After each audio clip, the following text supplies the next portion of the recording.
Salut, on est vendredi et normalement le vendredi on ne met pas en prod mais nous si et on ne fait ça même que le vendredi.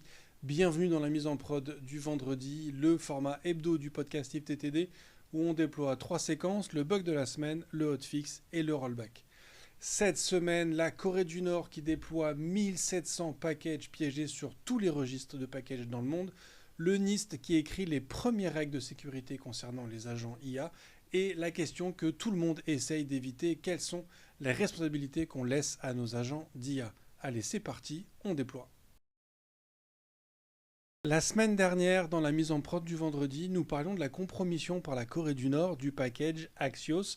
Un package avec 100 millions de téléchargements, c'était une opération chirurgicale de la part de la Corée du Nord. Là, nous pouvons parler d'une opération massive, un bombardement total, 1700 packages qui ont été infectés par la Corée du Nord.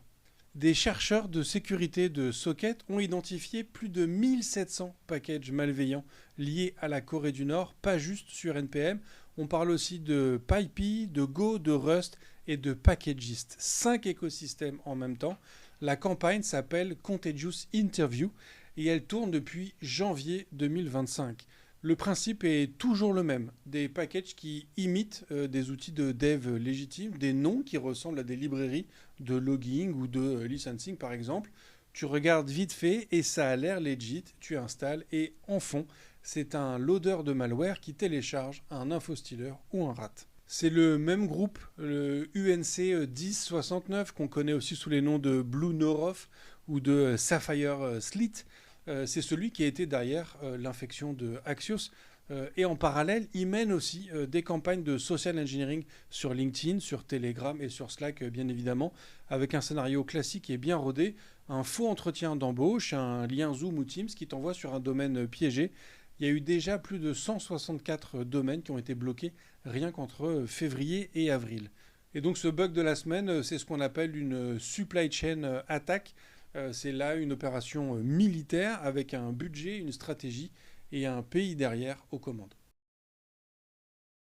Dans le hotfix de la semaine, on ne parle pas d'un produit ou d'un framework, on parle d'un truc qui va affecter tous les devs qui bossent avec de l'IA dans les 2 prochaines années. Le NIST, le National Institute of Standards and Technology, l'organisme américain qui écrit les standards que tout le monde finit par suivre à un moment ou à un autre, a lancé en février l'AI Agent Standard Initiative.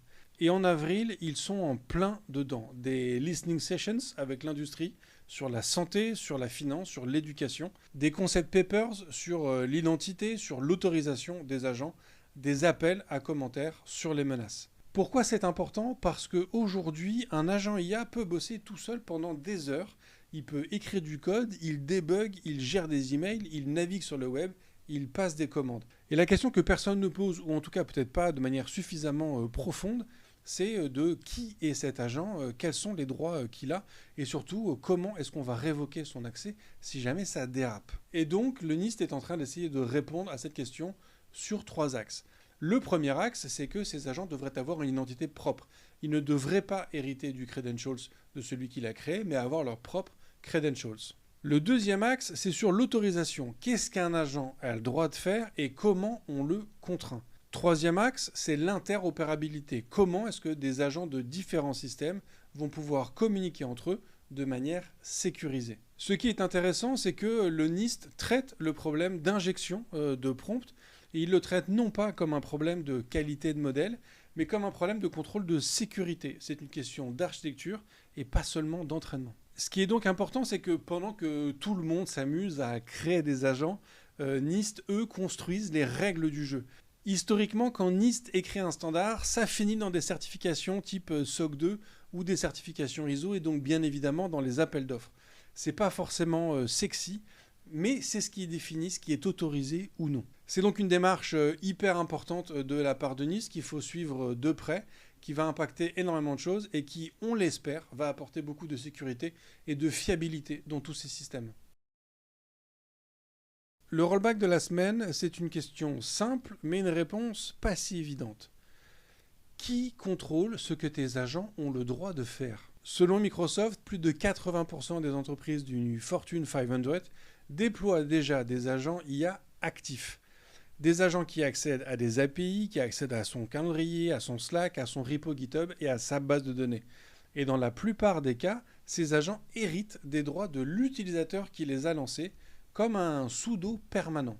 Maintenant, si on combine ça avec le bug de la semaine qu'on a évoqué juste avant, ces 1700 packages piégés, des agents qui installent des dépendances, des pipelines CI/CD qui tournent en autonome, si ton agent fait un npm install dans un pipeline compromis, qu'est-ce qui se passe? Il va se retrouver à exécuter du code nord-coréen avec tes credentials. Et c'est là que le MCP rentre en jeu, ce fameux modèle contexte protocole.